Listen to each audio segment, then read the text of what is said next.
কানপুরে স্বস্তির খবর, রোদ উঠে গেছে, ঠিক সময়ে খেলাটা শুরু হবে। যেখানে আগের দিন লম্বা সময় সাকিব আল হাসান সহ দলের টিম মেম্বাররা টিম হোটেলে কাটিয়েছেন, সেখানে আজ অন্তত সকাল সকাল সবাই মাঠে হাজির। তবে সাকিব আল হাসান দেশের ক্রিকেটের হট টপিক, সবসময় থাকতে পছন্দ করেন আলোচনা, এবারও ঠিক তাই। কানপুরে ঘোষণা দিয়ে দিয়েছেন নিজের শেষটা খেলে ফেলবেন যদি সাউথ আফ্রিকার সঙ্গে বাংলাদেশ দলের ঢাকাতে টেস্ট ম্যাচ না খেলা হয়। তবে সাকিবের এই কানপুরের গ্রিন পার্কে শেষ ম্যাচ হয়ে যেতে পারে। সেটা কি হবে কিনা জানাবে অবশ্য সময়। আমরা বাংলাদেশ দলের হেড কোচকে বেশ ব্যস্ত দেখতে পাচ্ছি বটে, খুব স্বাভাবিক। ম্যাচটা শুরু হয়ে গেলে ক্যাপ্টেন কোচরা তো ব্যস্ত হবেনি। তবে বাকি ক্রিকেটারদের আপডেটও আপনাদের একটুখানি জানিয়ে রাখতে চাই। এখানে মেহেদী হাসান মিরাজ পাকিস্তানে দারুণ পারফরমেন্স করেছেন, পাকিস্তানকে পাকিস্তানের মাটিতে হারানোর নায়ক। নিশ্চয়ই এই সিরিজেও ভালো পারফরমেন্স করতে পারবেন। তবে আরেকটা ব্যাপার হচ্ছে কি, লম্বা সময় পর টি-20তে ফেরা হয়েছে মিরাজের। ছোটদের সাথে আনন্দের সুযোগ, বড়রাও করে উপভোগ। Multi chips, super crunchy, super fun.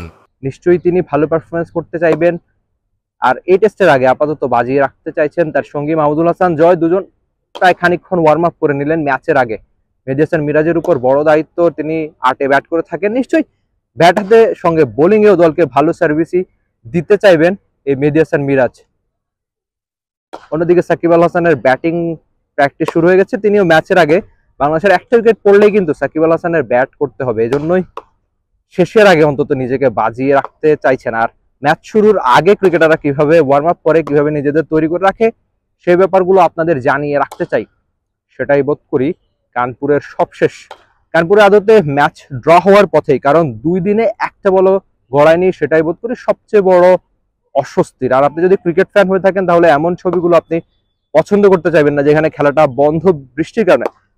তবে বাংলাদেশের বাকি সদস্যরাও নিজেদের ঝালিয়ে নেওয়ার জন্য রয়েছে।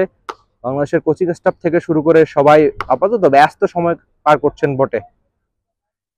সবার কাছ থেকে একটাই চাওয়া যে বাংলাদেশের ক্রিকেটাররা যেন মাঠে ক্রিকেটে দারুণ পারফরমেন্স করে, সেটাই চাওয়া। আর সাকিব আল হাসান আলোচিত, সমালোচিত, নন্দিত, নিন্দিত, তিনি নিজের সম্ভাব্য শেষের পথেই হাঁটছেন এই কানপুরে, যেখানে হয়তো তার শেষ হয়ে যাবে। তবে শেষের আগে কেমন করেন সাকিব, সেটাই দেখার বিষয়। ব্যাট হাতে খুব ভালো যে ফর্মে রয়েছেন সেটাও না। আমরা বাকি ক্রিকেটারদের একটু ওয়ার্ম আপ দেখার চেষ্টা করি, হাসান থেকে শুরু করে বাকিরাও খানিক চেষ্টা করছেন, মুশফিকুর রহিম। পাকিস্তানে বাংলাদেশ দল ভালো করেছে বটে, কিন্তু চেন্নাই একটা ম্যাচ হেরেছে। বাংলাদেশ দল নিশ্চয়ই চাইবে একটা কামব্যাক করতে, এই কানপুরে ঘুরে দাঁড়াতে, তারপর টি-20 সিরিজটা যেখানে সাকিব আল হাসানকে মিস করবে দল। তবে বাংলাদেশ চাইবে মাঠে ক্রিকেটে দারুণ পারফরমেন্স করে কামব্যাকটা করতে। সেটা কি পারবে?